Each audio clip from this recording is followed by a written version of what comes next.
Hello friends, and welcome back to At Home with Roma, and thank you for joining me today if it's your first time on my channel. I wanted to introduce Ben to you. Ben is one of our two pugs. We have two pugs named Ben and Daisy.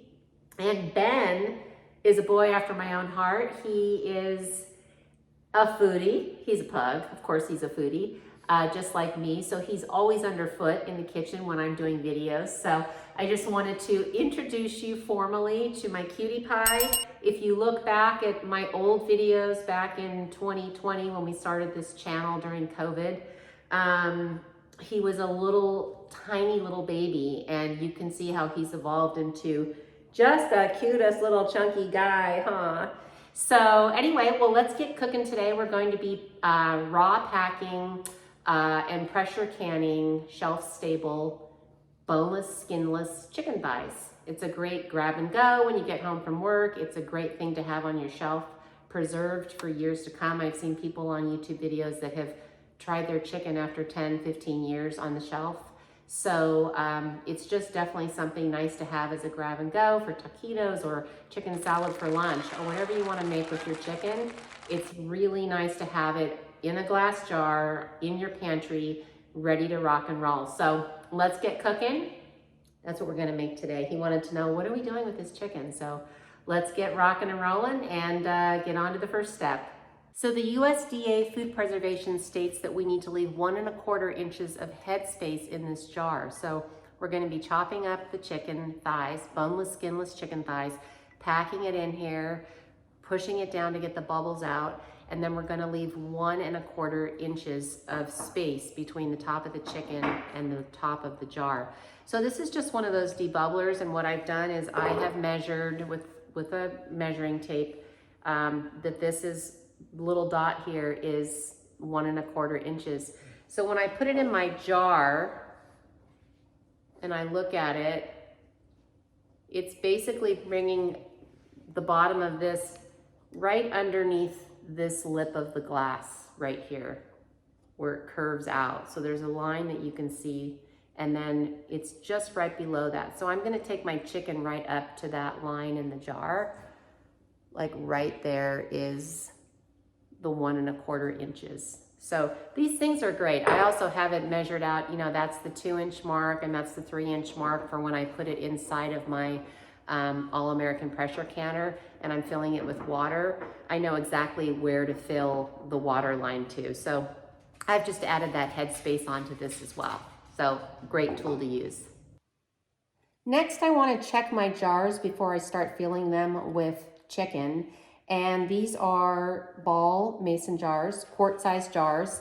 And I run my finger around every single one of the jars to make sure that the jars don't have any cracks or nicks, because if they do, then we're gonna have a really tough time getting the lid to seal.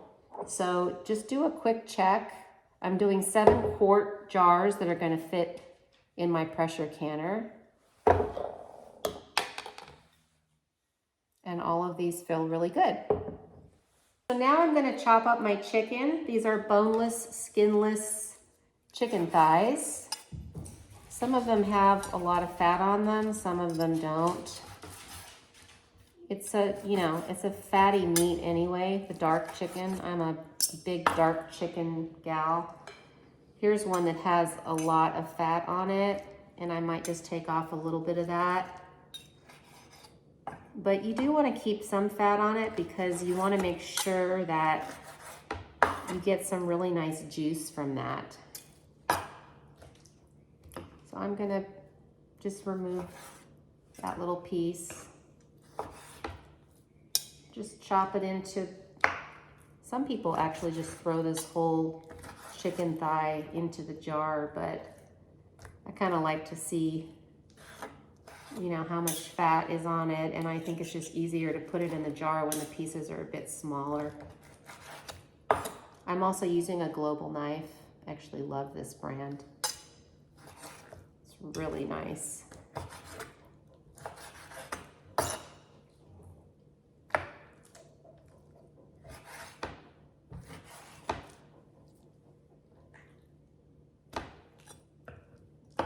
you got to pay attention, like here's one that's got some bone in it. So I'll just put this off to the side. Got the chicken off of that.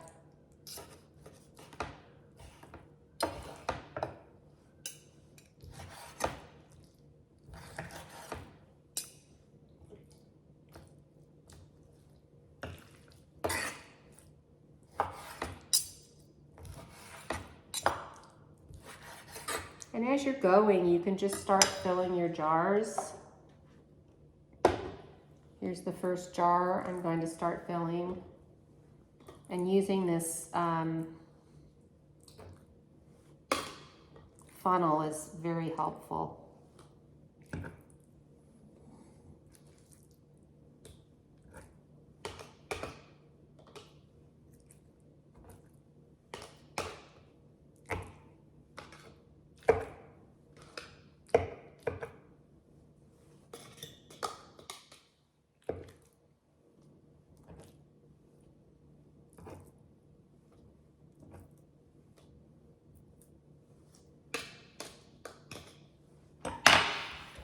And I use the debubbler to just make sure that I can pack it in really well.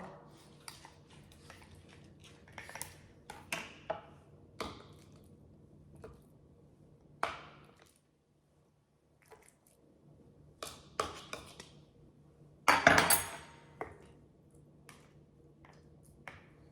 think we can fit in another piece.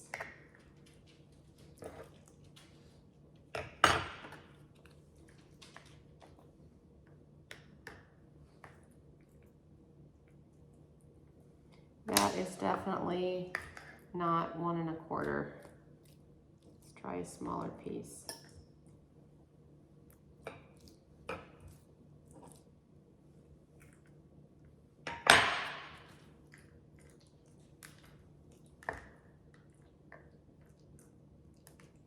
All right, so this one's ready.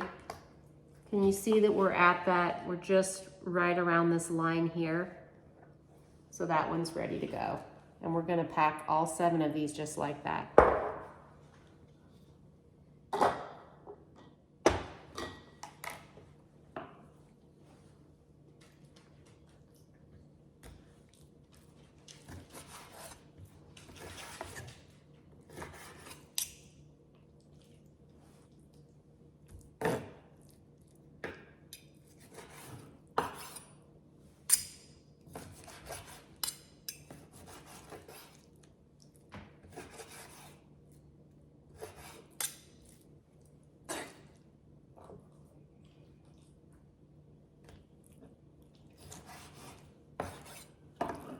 Okay, so I have all 7 of my jars filled. They all have the 1 1/4 inch headspace. And I have 2 pieces of leftover chicken, which I'll give to the pups. But we are ready to get our pressure canner set up, and we're ready to rock and roll.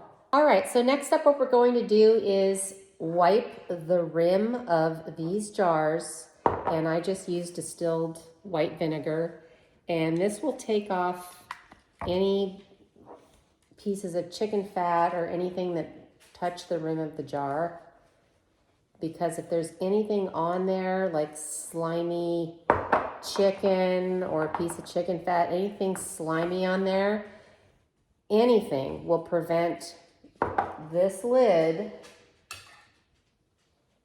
right here from sealing onto this jar. And of course you don't want to do all this work and then not have the lid seal. So it's really important that you wipe down all of your jars.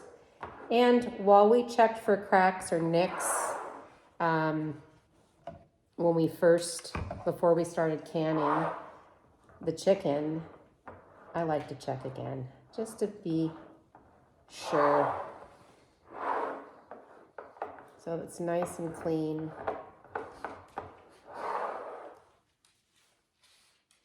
Some people use water, but I like to use the vinegar. I don't know, there's something about it that makes me feel like it's actually cleaning, because vinegar is a great cleaning product.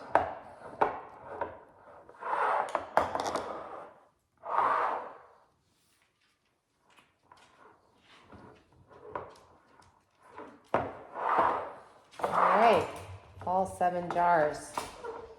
Next up, we're going to put on the lids and then put on the screw cap. Okay, next up, we're going to put the lids, these lids, on our jars. And I love this little kit that came with. It's just got a little magnetic thing that lifts up the jig. The jig. Listen to me. St. Patrick's Day was yesterday, and I'm talking about jigs when I need to be talking about lids. Okay, so next up, we're going to put all of these on here. We've got 7 quart jars. And now we're going to take our ring and we're going to put it on just like that. We're not going to crank it. We're not going to yank it. When this heats up in the pressure cooker, it needs to have room to get rid of any excess air. And if you have this cranked on there, it's not a good thing. So you just want to twist it finger tight, just like that. Remember, no cranking or yanking. You don't want to be doing that. So let's take that one off again. That was just me showing you what not to do. But they should go on pretty easy, just finger tight.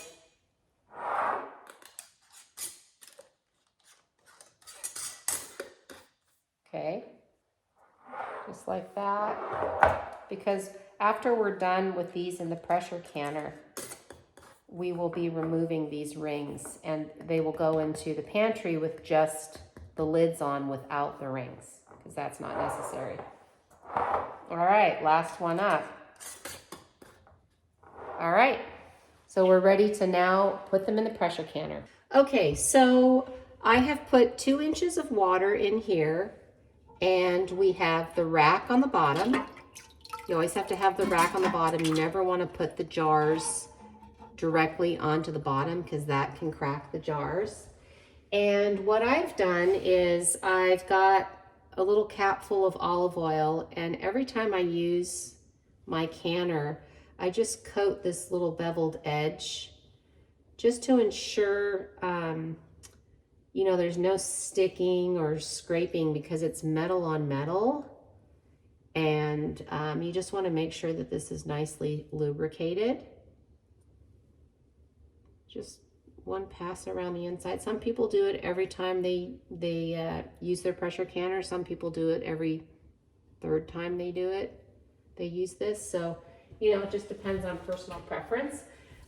Here I have my little debubbler stick that I made for my 1 1/4 measurement for the headspace in the jar. And then here's 2 inches and 3 inches. So I'm just putting this down inside. I've put 2 inches of water in here where you can see it's on that 2nd dot. So that's exactly where we want it. And now I'm just going to add all 7 of my jars. We've got 7 quart-sized jars. If you want to do pint-sized jars, you can do that as well. And there's a second, you can see my second rack. I have a second rack over here that has lids on it, but you can stack the racks if you're doing pint-sized jars. But I'm just doing quart-sized jars. All right? Okay, so now we're going to put the lid on this. All right, so next we're going to put the lid on. So this has an arrow right here that's going to line up with this arrow. So you just put it down and twist it. And there's also a hook. There's 3 of these hooks on here that would help prevent if there was some type of, God forbid, some sort of explosion or bomb bursting in here with the pressure. These little notches here grab underneath here. So if this lid was coming up, you would have these 3 in place. So I think that's a really nice feature on here. And then we're going to lift up opposite sides. Let's make sure these are all, okay, so we're gonna lift up this opposite side and twist. And we're going, because we wanna put the lid on evenly, we're going to do opposite sides. And then you just go back and twist, twist, twist, twist, twist, twist, twist. I twist until I can't twist anymore, but you want to twist the opposite sides. All right. That one's good. That one's good. And that one's good. Okay, now we're ready. I want to have the pressure, the geared gauge towards me. Now we're going to turn on the flame, and we're going to wait until we see steam coming out of here consistently. Here, so you can see that. The steam needs to be coming out of here consistently, and once it's consistent, not little bursts, but consistent, then we'll put a timer on for 10 minutes. All right, let's turn on the flame. We now have a steady stream of steam. You can see it against my wooden cutting board back there. And now I'm going to set a timer for 10 minutes, and then I'll be back. So it's been 10 minutes, the timer just went off, and now I'm going to put the weighted regulator on, and we're going to leave this on until it starts jiggling. And I'm at about 220 feet above sea level, so we're going to put it on the 10.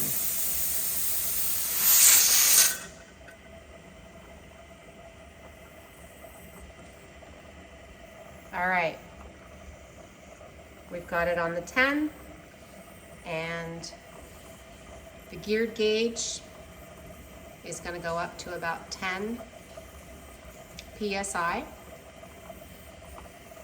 But here, we want it to have a long, steady jiggle. And it's going to do it 1 to 4 times a minute. If it jiggles way too much, then we have too much pressure and we have to turn the flame down. And if it doesn't jiggle enough, then we compensate and we put the flame up. So I will be back when it starts to jiggle. All right, so I just turned the flame down.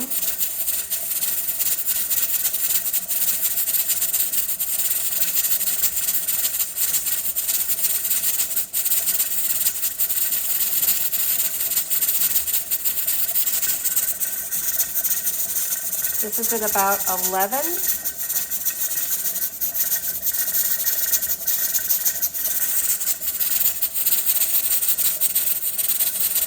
It's going down to 10 now. It should be at 10 PSI.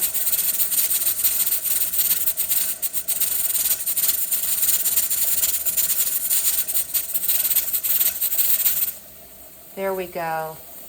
It needs to start and stop just like that. Awesome.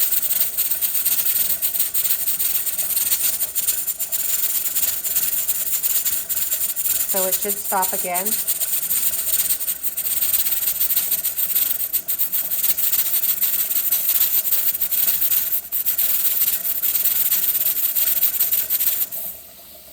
Great. All right. So it's working properly. That's exactly what you want to see. It starts and stops. All right, so now we're going to... Okay, it's been 90 minutes. And we are going to turn off the gas. And we're going to let this pressure release. This will come all the way down to 0. And then we will... Okay, so it's been about 40 minutes since I turned it off. And you can see that the geared gauge is down to 0. And now we're going to take off the regulator. So I just use a towel because it's hot. That's going to release the rest of the pressure. And now we're going to take off the lid and take our chicken out. Okay, so now it's time to release the handles here.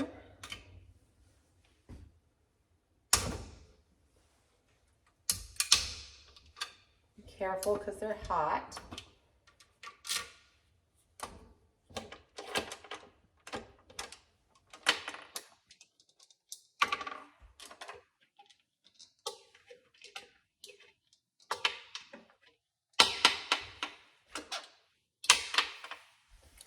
All right. This handle is hot, so I do like to use a towel. I'm going to twist to the right, remember, where we had the arrows lined up, and I'm going to pull it off this way so the steam comes out of the back of it. And so there are our 7-quart jars filled with the chicken. That's been pressure canned. And you can see the water level has really sunk. All right, so now we're going to use the jar holder, and we're going to lift the jars out and put them on.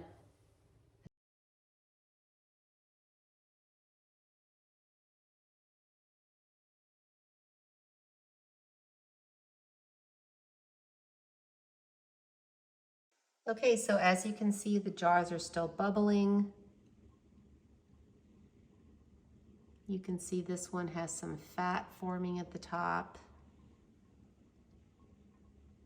Look at that. Look at all that goodness. We did not add any water to these cans at all. None of these jars had water added, and you don't want to add water when you're doing raw packing because look at the amount of broth that these jars made all on their own in the pressure canner. Isn't that amazing? And like I said, I don't add salt. Some people add a teaspoon of salt, but I don't, because if I'm gonna cook the chicken and use it in another form, you know, taquitos or in a casserole or something else that I'm making, I'll add all of my spices then and my salt. So we will let these sit overnight to cool, and I will be back in the morning to show you the finished product. So it's the next morning, and take a look at our boneless, skinless chicken thighs. Look at all the juice in here. Look at the layer of chicken fat. We put no liquid in this raw pack. It was just raw chicken with the 1 1/4 inch headspace. So one thing that I like to do when I can is I like to tap the top of the lids to see if they all sound the same. Typically, if one of them has a very different sound, then you know it hasn't sealed, and if it hasn't sealed, then we'll just put it in the fridge and use it. So let's listen.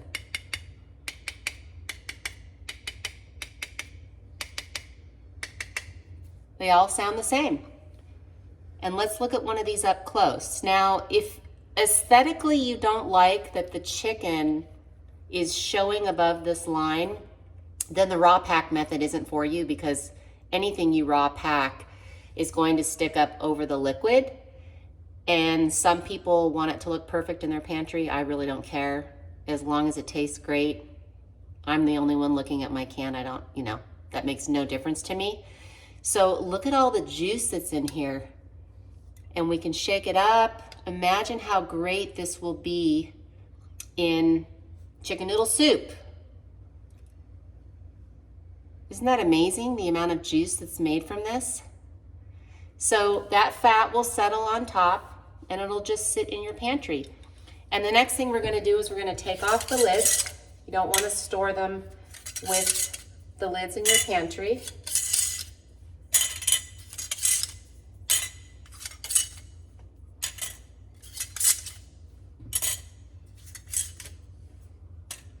And you can see that these are on really tight. You'll have to, you know, I usually put a knife under here to get the lid off because it can be hard to get it off with your fingers. But I do like to test each one, shake it up.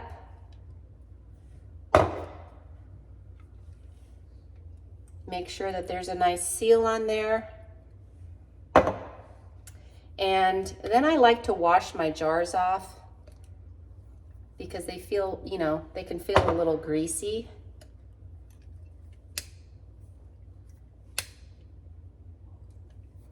And that fat, look at that, it just goes back up to the top. It's really quite amazing. The simplicities in life. So all of these cans sealed properly, which is great. And that's how easy it is to make raw packed chicken. And this will last well over 10 years.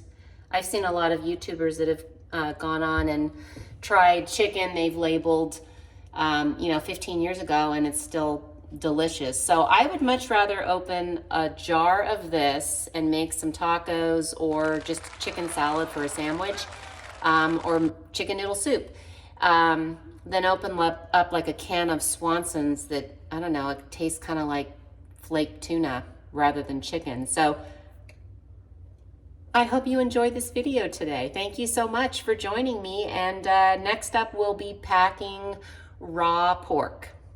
All right, so here we go. We did it. We did raw packed boneless skinless chicken thighs. Look at the beautiful juice that's in there. They're sealed. And make sure you label it because you need to know what's in it and what the date is so that you can rotate it in your pantry. The best place to keep this is in a dark, cool place, whether you have a basement, a closet.